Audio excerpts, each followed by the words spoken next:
We will now look at the 1D convolutional neural networks for audio processing, and we'll start with a 1D signal detector. We can use a one-dimensional convolutional neural network for audio processing, for example, to create matched filters and predictors as shown in lectures 13 and 14 of Advanced Signal Processing. So I put here the link to lecture 13 on matched filters and lecture 14 on prediction, and also the GitHub for our examples here. You can take a look. So we will construct a signal with a length 11, and this is what we are doing here. Then we can take a look at this signal. It's a ramp. We'll now add some noise and extend the length of our signal. So we added some noise and we also extended the length. Then we need to convert the signal into a pytorch type. And we write a function signal to pytorch for that case. Then we also can implement a filter similar to a matched filter using a one-dimensional convolutional layer, a conv1D, without bias and without a nonlinear activation function.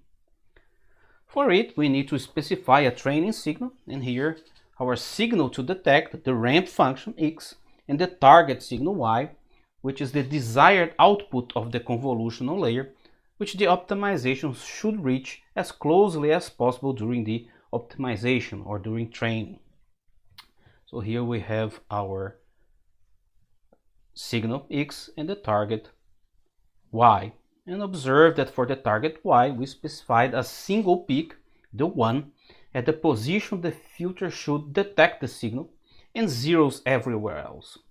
This also leads to a minimization of the output outside the signal detection, which we didn't have in our closed form solution for a match filter, for example. And we will understand that more if you take these tutorials about matched filter here. So we specify our convolutional detector layer given here, so the detector, and we have a convolutional 1D with a 1 input channel, 10 output channels, the kernel size 11, we use a stride of 1, padding equals to 10, and we set bias to false. Observe that here padding is equals to kernel size minus 1, which leads to a causal filter, meaning all its inputs are not in the filter. This implements our linear filter as a detector. The optimization we apply minimizes the mean square error, the so-called L2 loss function.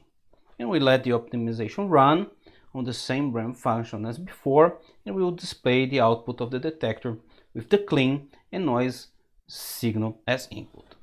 So let's take a look at the code.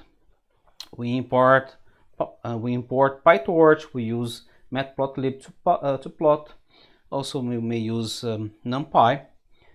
Here is the function to convert a signal vector S, like for example a mono audio signal, into a 3D tensor that the conv1D of pytorch expects. Here we are defining the model with the convolutional layer, one-dimensional, with the properties, the parameters that we want.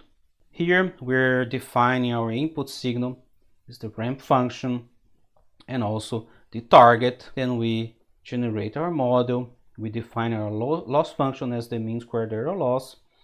We define our optimizer as an ADAM. Then we will train our model, and then we will generate predictions, and here is the outputs. We see this is for the clean input and for the noisy input, and we see the peak is very prominent here. And here we see the weights. Here it was our input signal, so we have a ramp and the noisy signal.